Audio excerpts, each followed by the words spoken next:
Well, it's March Madness, but alongside the buzzer beaters, there's a surge in sports betting. More people than ever are wagering on games, but it's important to know your limits. So joining us now is Director of Behavioral Health at AdventHealth Porter, Brad Sjostrom. Thank you for being here. Thanks for having me. So March Madness, it brings a lot of excitement, but also a surge in sports betting. So from a mental health perspective, what should people be aware of during this time of the year? Sports betting in and of itself is not bad. However, it can get out of hand. There's about 3% of people develop a problem with it. And the telltale signs, if they've bet more money than they intended to, if their losses start to grow, if they reach a point where they're overly concerned about all the money they've lost and they're trying to regain that money, then they need to take a step back and say, look, this has become a problem. Absolutely. So for some people who start as casual betting with friends, it can turn into something more serious. So what are some warning signs that gambling actually may be a problem? So the biggest is there's a huge loss of income.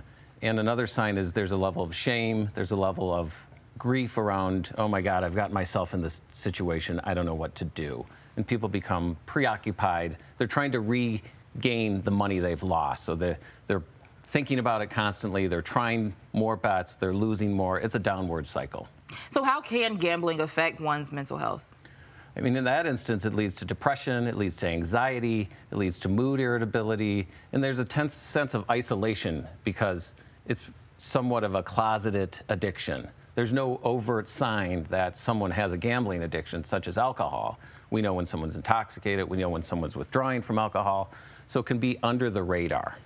So if someone suspects themselves or even someone they love has a gambling addiction, what steps should they take to help out? I mean, the biggest step is to seek help. Reach out to a counselor who specializes in addiction. And then also there's the whole financial side. So trying to figure out how can one pay back these debts?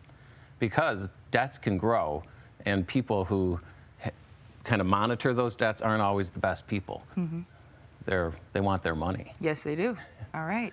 Brad, thank you so much for being here. Thanks for having me. And as always, you can watch all of our interviews on our website. That's cbscolorado.com. 9:15 on this Wednesday.